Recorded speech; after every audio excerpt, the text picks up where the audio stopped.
Salve horror dipendenti, bentrovati, eccoci in un nuovo video aggiornamento. Vi mostro un po' dei miei ultimi acquisti fra DVD e Blu-ray. Era da un po' che non lo facevo in effetti. Cominciamo con i cofanetti, che sono forse le cose un pochino più interessanti. Il cofanetto Blu-ray Tremors contiene 6 film della saga fino al capitolo A Cold Day in Hell. In realtà il cofanetto è già obsoleto vista la recente uscita del 7º capitolo, Shrieker Island. Comunque, visto il rapporto qualità-prezzo, è stato comunque un buon affare. Altro cofanetto molto interessante è questo, The Joe Coffin Collection. Contiene 3 cofanetti con la filmografia del regista brasiliano Zedokai Ksao. Si tratta di un regista che ha fatto la storia dell'horror del Sud America, ha cominciato a operare negli anni 60 e 70 soprattutto. Era diciamo quello che per noi può essere un Lucio Fulci, non tanto per lo stile ma proprio per questa carica così eversiva, per il fatto che era profondamente disprezzato dalla critica, è solo ultimamente stato rivalutato. Erano film molto controversi, suoi molto estremi come contenuti, nel senso che comunque sono film degli anni 60 in cui si vedono intanto visioni dell'inferno veramente molto disturbanti e gore proprio nei dettagli, nel sangue, ma anche tematiche come per esempio lo stupro, la necrofilia, quindi erano comunque film piuttosto forti per l'epoca e che sono tuttora forti. Quindi se non lo conoscete vi consiglio assolutamente di recuperare quantomeno i suoi primi film. Ho poi trovato un cofanetto della serie Master of Horror. Questa è la seconda stagione, il volume 2 della seconda stagione. Sono cofanetti in realtà molto difficili da trovare, specialmente a dei prezzi umanamente accettabili. Questo era un fondo di magazzino, era ancora incelofanato, e quindi l'ho acchiappato a un prezzo discreto. La serie Master of Horror era, probabilmente tutti la conoscete, è una serie antologica in cui hanno partecipato vari registi del panorama horror. Film di Tom Holland, Il gusto della paura, con il gelataio clown zombie Sono tornato, mangiate il gelato. Mangiate il gelato. Poi c'è Il gatto nero di Stuart Gordon, Discordia di Toby Hooper, Contronatura di Joe Dante, quindi comunque tutte persone molto note nell'ambiente. Ho trovato poi qualche fuori catalogo, come per esempio L'isola perduta. Questo è il terzo adattamento del romanzo L'isola del dottor Moreau. Altro fuori catalogo, Nosferatu, il principe della notte, film degli anni 70, remake dell'omonimo Nosferatu. Questa è un'edizione 2 dischi con booklet. Ho qualche novità. Go Home, a casa loro, film che ho preso a scatola chiusa, devo ancora vederlo.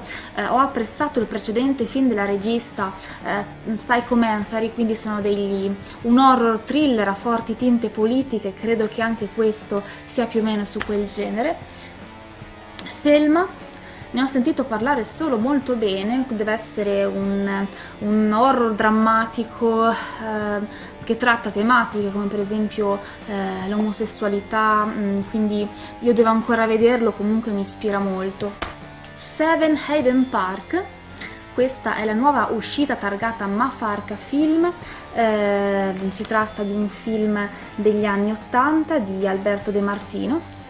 Fra l'usato ho trovato La casa dei massacri di Toby Hooper, Toolbox Murders. Dovrebbe essere una specie di remake dello Squartatore di Los Angeles.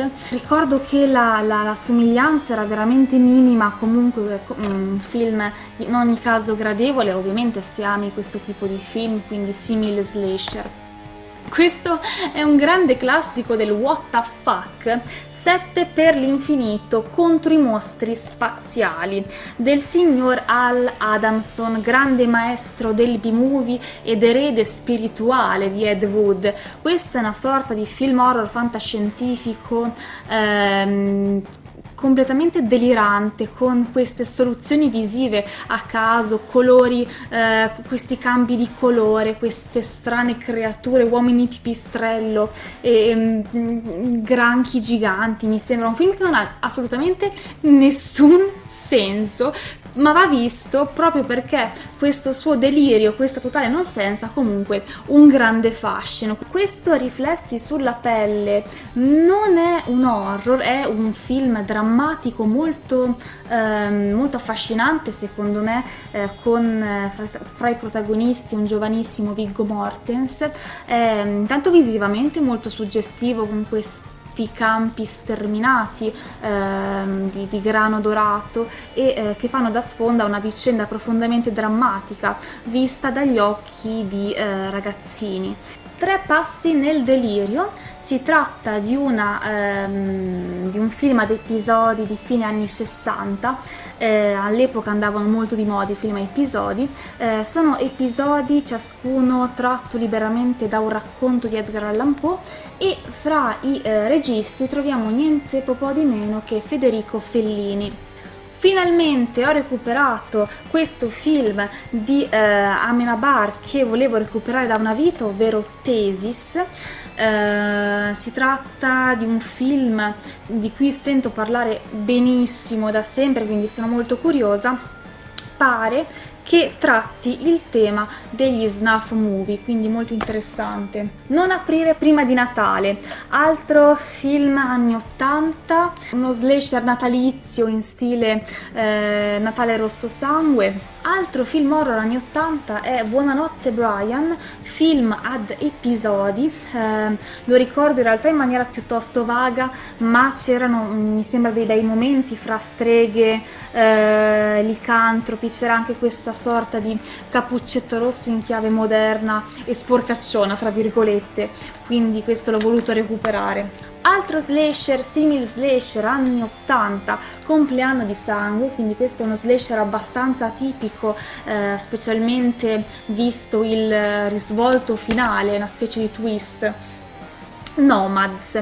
Ecco, questo è un film che io vi consiglio perché è un film molto strano nel suo genere. C'è Pierce Brosnan come protagonista, un film anche questo piuttosto atipico, tratta praticamente di questi spiriti antichi che si sono reincarnati come un gruppo punk, ed è un film molto strano perché ha delle atmosfere sospese, oniriche, infatti la storia è sempre un po' fumosa e il suo fascino sta proprio in questo, secondo me. Miriam si sveglia a mezzanotte, famoso film sul vampirismo degli anni 80 con fra i protagonisti David Bowie.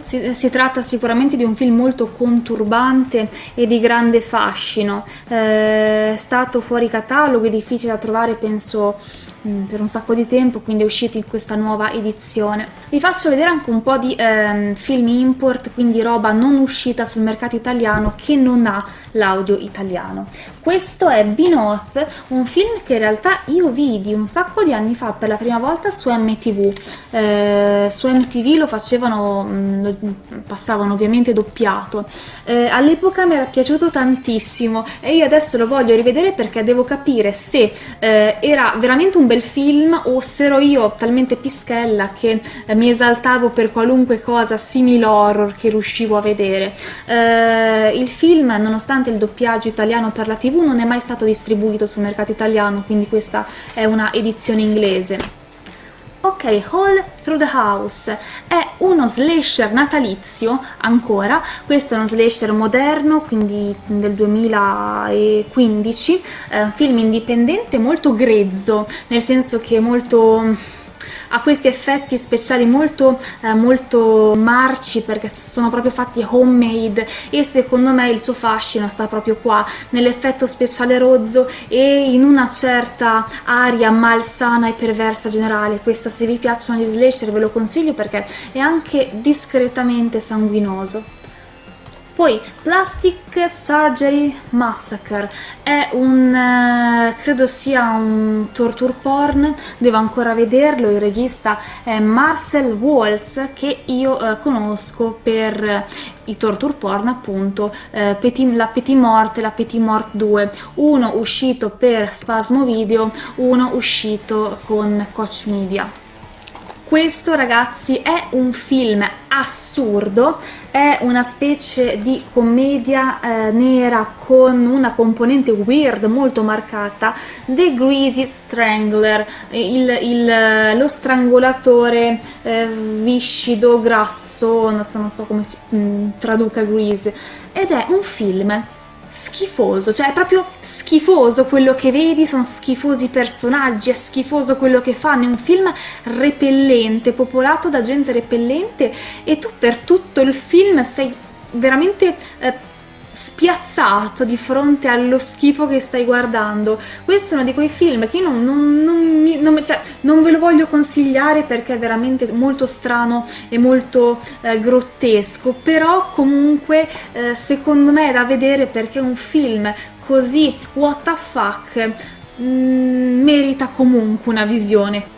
Poi io ho una grande passione per i film a tema Alice nel Paese delle Meraviglie, quindi quando ne vedo ne compro. C'è un Alice in Murderland, che è questa cosa qui, e un Alice The Darkest Hour. Devo ancora vederli entrambi, sono molto probabilmente dei filmacci, a giudicare così dalla fattura generale dei costumi, eccetera eccetera.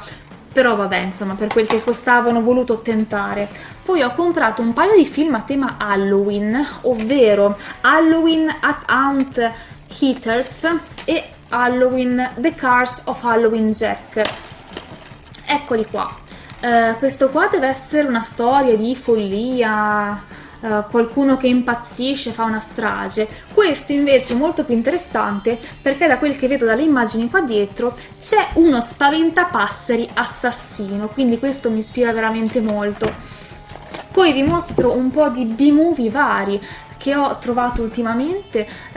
Sono usciti tantissimi film di serie B, di serie Z nei primi anni 2000, e io pian piano li sto recuperando tutti quelli che vedo. Allora c'è City of the Dead, che deve essere un film a tema zombie, devo ancora vederlo. Poi Decoys 2, Seduzione aliena, quindi il sequel di Decoys. Il primo non era male, questo devo ancora vederlo. Poi Five Girls, altro film di quegli anni lì. C'è pure Ron Perlman nel cast. È una storia ad ambientazione scolastica, quindi c'è una scuola femminile dove vengono fatte delle evocazioni demoniache. Poi c'è Voodoo Academy, questo è un'altra uscita targata David Decauto. Nei primi anni 2000 uscivano tantissimi film di David Decauto, ma veramente una quantità che non ci si crede. Jolly Roger, Il massacro a inizio, questo è uno dei pochi film di E.P. Enrico Pinocci che mi mancavano, a discapito di questa locandina che è praticamente inguardabile da quanto fa schifo.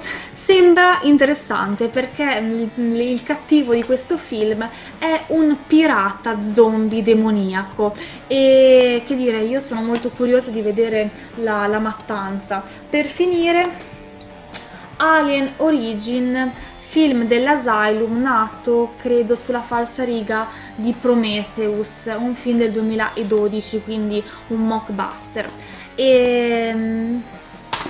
Per ora è tutto, sono felice specialmente per i cofanetti, per aver finalmente recuperato in Blu-ray la saga di Tremors, quindi prossimamente farò una maratona, e grazie per avermi seguita. Al prossimo video, ciao!